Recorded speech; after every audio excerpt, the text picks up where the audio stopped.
جب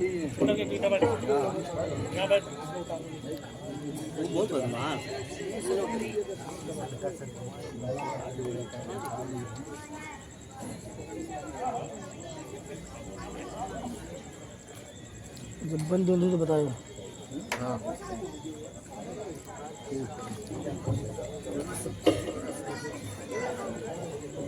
رونقی اسٹیج، علماء کرام، حفاظ کرام، ائمہ کرام، حاضرین کرام، مسامعین کرام، دور و دراز سے سماعت کر رہی خواتین اسلام، السلام علیکم ورحمۃ اللہ وبرکاتہ.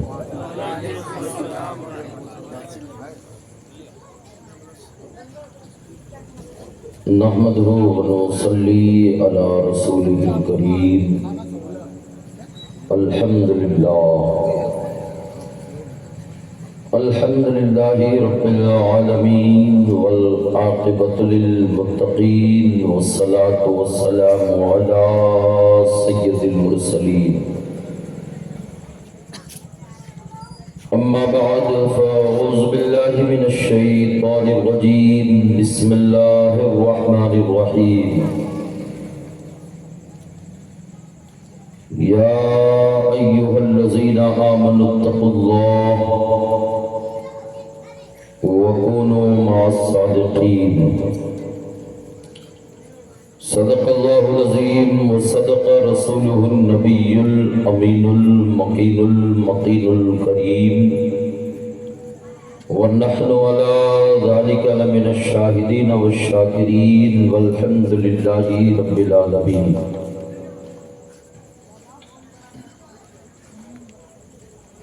حضرات گرامی ووقار، خطبہ مسنونہ کے بعد میں نے جس آیت مقدسہ و مبارکہ کی تلاوت کرنے کا شرف حاصل کیا، اس کے متعلق کچھ باتیں آپ حضرات کی سماعتوں کے حوالے کروں. اس سے قبل آئیے جی لگا کر عقیدت و محبت کے ساتھ اپنے اور ساری کائنات کے آقا و مولا حضور تاجدار رسالت، محبوب رب العالمین، شفیع المذنبین، راحت العاشقین، مراد المشتاقین، جان آدمی، سید المرسلین، طٰہٰ و یاسین، انیس بے کساں، چارہ ساز دردمنداں، فخر رسولاں، حضور احمد مجتبیٰ محمد مصطفیٰ صلی اللہ علیہ وسلم کی بارگاہ میں اپنی غلامی کا ثبوت پیش کرے اور والہانہ عاشقانہ انداز میں ہدیہ درود پاک پیش کریں. پڑھیں بآواز بلند. اللہم صلی علی سیدنا شفیعنا حبیبنا مولانا محمد وبارک وسلم صلاۃ و سلاما علیک یا حبیبی یا سیدی یا رسول اللہ صلی اللہ تعالی علیہ وسلم. عادت کے مطابق کلام الامام، امام الکلام، حضور سیدی سرکار اعلیٰ حضرت امام عشق و محبت امام احمد رضا خان علیہ الرحمت و رضوان کے کلام پاک سے گفتگو کی شروعات کر رہا ہوں. میرے امام نے بڑے ہی ادب و احترام کے ساتھ بارگاہ غوثیت میں خراج عقیدت پیش کی اور تحریر فرماتے ہیں: واہ کیا مرتبہ اے غوث ہے بالا تیرا، واہ کیا مرتبہ اے غوث ہے بالا تیرا، اونچے اونچوں کے سروں سے ہے قدم آلا تیرا. واہ کیا مرتبہ اے غوث ہے بالا تیرا، اونچے اونچوں کے سروں سے قدم اعلیٰ تیرا، سر بھلا کیا کوئی جانے کی ہے کیسا تیرا، سر بھلا کیا کوئی جانے کی ہے کیسا تیرا، اولیاء ملتے ہیں آنکھیں وہ ہے طلبہ تیرا، اور لکھتے ہیں سارے اقطاب جہاں کرتے ہیں کعبے کا طواف، سارے اقطاب جہاں کرتے ہیں کعبے کا طواف، کعبہ کرتا ہے طواف در والا تیرا، اور جو ولی قبل ہوئے بعد ہوئے یا ہوں گے، جو ولی قبل ہوئے بعد ہوئے یا ہوں گے، سب ادب رکھتے ہیں دل میں میرے شاہ تیرا، سب ادب رکھتے ہیں دل میں میرے شاہ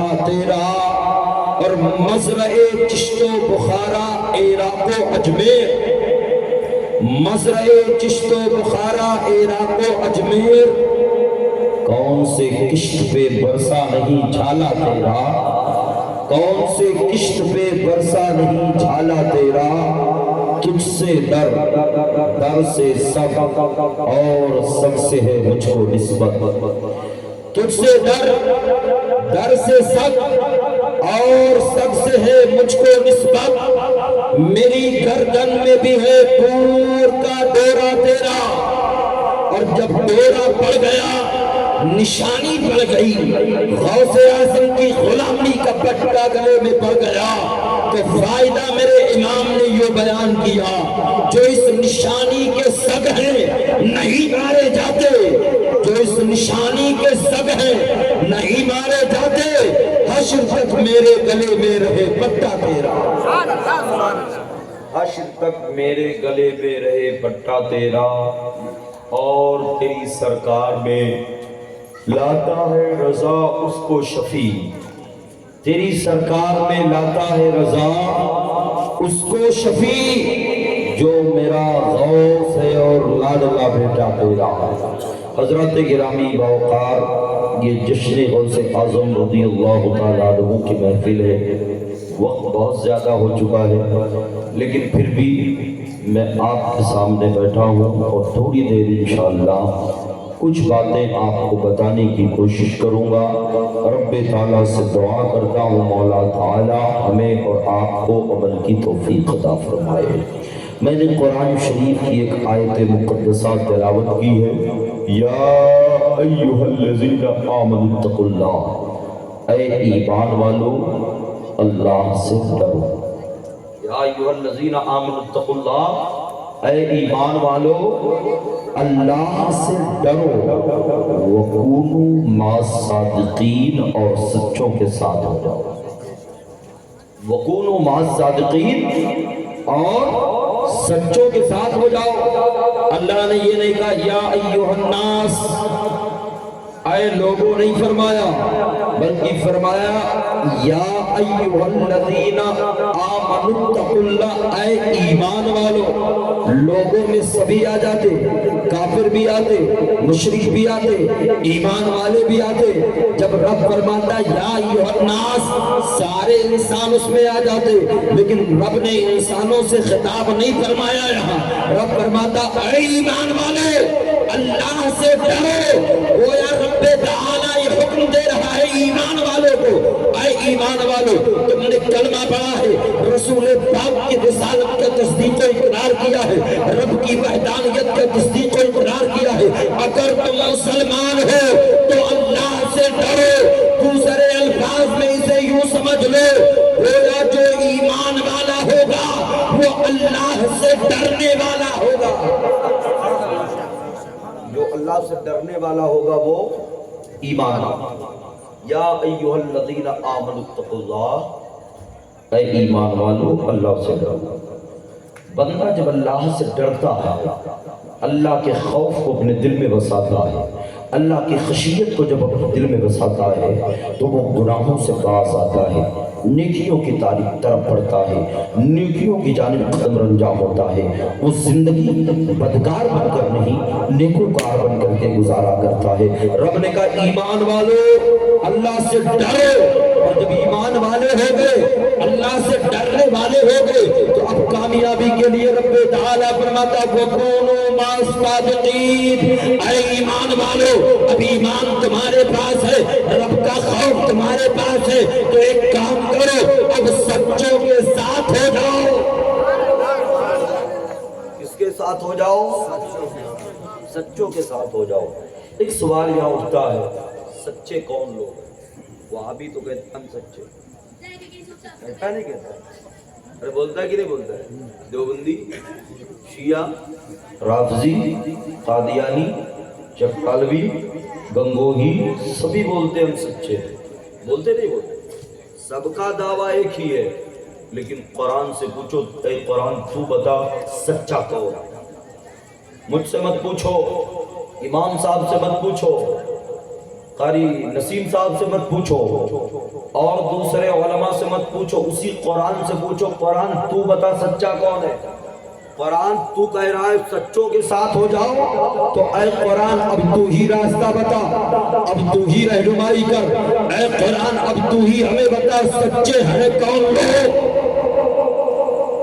تو قرآن کے شروع میں ہی سورہ فاتحہ میں رب فرماتا ہے صراط الذین انعمت علیہم غیر المغضوب علیہم ولا الضالین. اے رب ہمیں سیدھے راستے پر چلا, ان لوگوں کے راستے پر چلا جو انعام پانے والے. انعمت علیہم کون ہے؟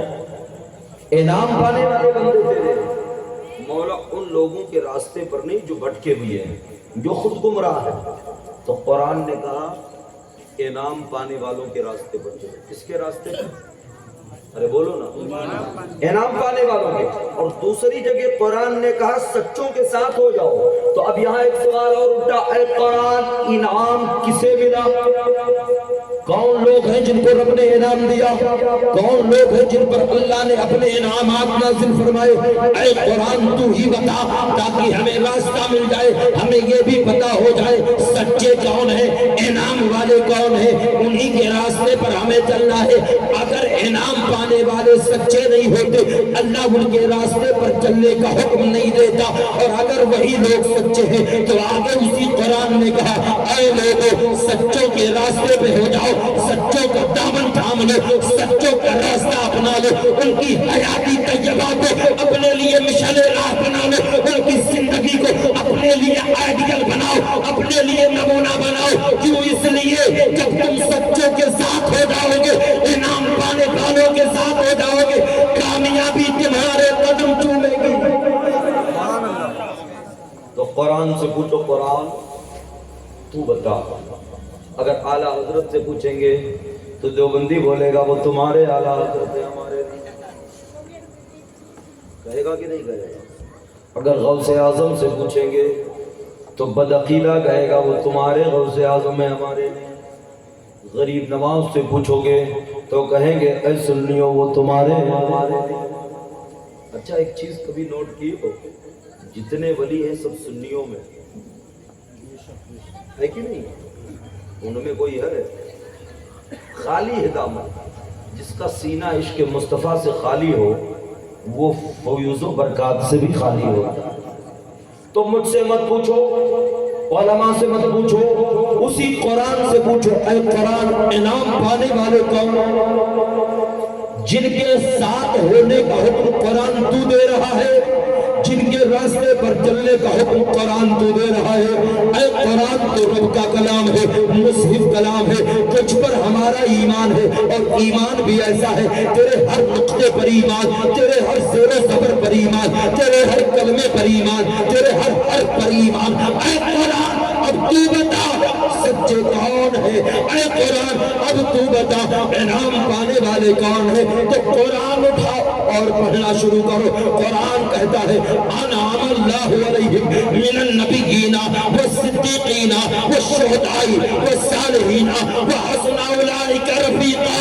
اے لوگوں, اللہ جن پر انعام نازل کیا وہ نبیوں کی جماعت ہے, صدیقین کی جماعت ہے, شہداء کی جماعت ہے, صالحین کی جماعت ہے, اولیاء کاملین کی جماعت ہے. کس کی جماعت ہے؟ انبیاء کی جماعت ہے. کس کی جماعت؟ نبیوں کی، صدیقین کی جماعت ہے، شہداء صالحین کی جماعت ہے، اولیاء کاملین کی جماعت ہے۔ تو اے ایمان والو اب راستہ صاف ہو گیا، مسئلہ واضح ہو گیا۔ اے ایمان والو اگر تمہیں چلنا ہے تو انبیاء کے راستے پر چلو، صحابہ کے راستے پر چلو، تابعین کے راستے پر چلو، تبع تابعین کے راستے پر چلو، ائمہ مجتہدین کے راستے پر چلو۔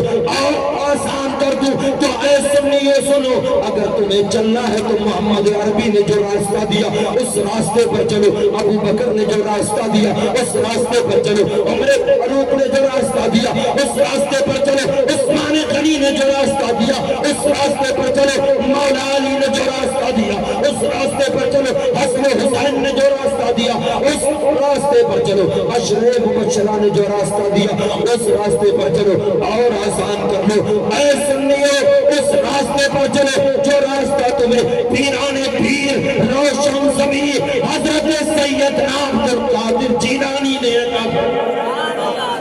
درود شریف پڑھیں، اللہم صلی اللہ علیہ وسلم۔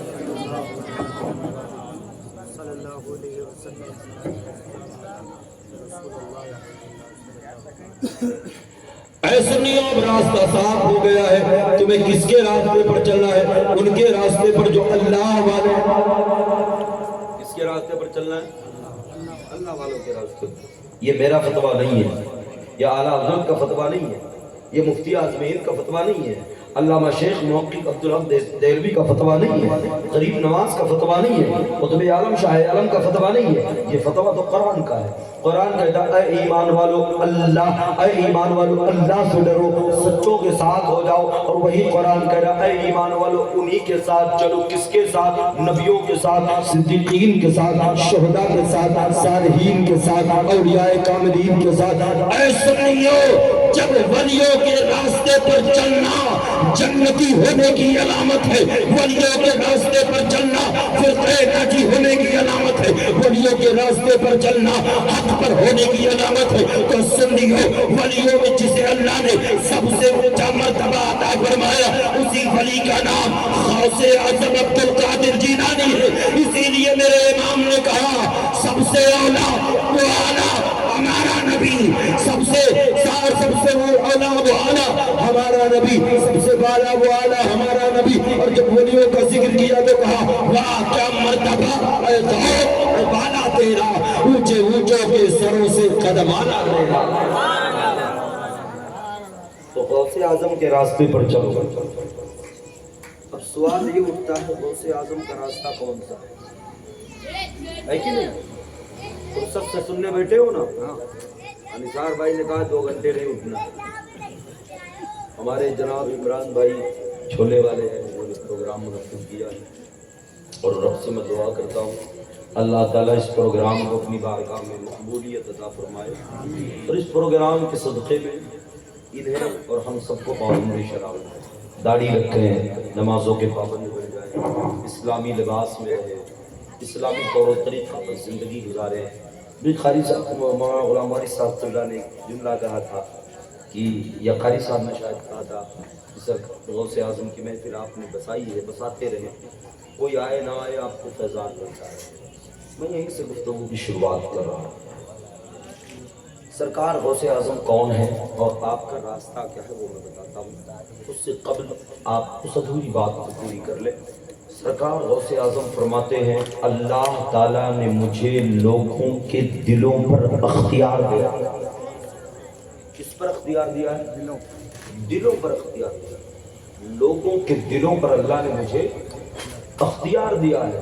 ہوا یوں کہ ایک مرتبہ سرکار غوث اعظم رضی اللہ تعالیٰ عنہ نکلے تو کوئی آپ سے مسافہ کرنے ہی نہیں آ رہا تھا، جو جہاں بیٹھا ہے وہی بیٹھا، دکانوں میں خریدی کر رہا ہے، بازار میں لوگ اپنے کام کی ضرورت کی چیزیں خریدے، کوئی توجہ نہیں دے رہا ہے کہ غوث اعظم جا رہا ہے۔ ایسا ہو سکتا ہے؟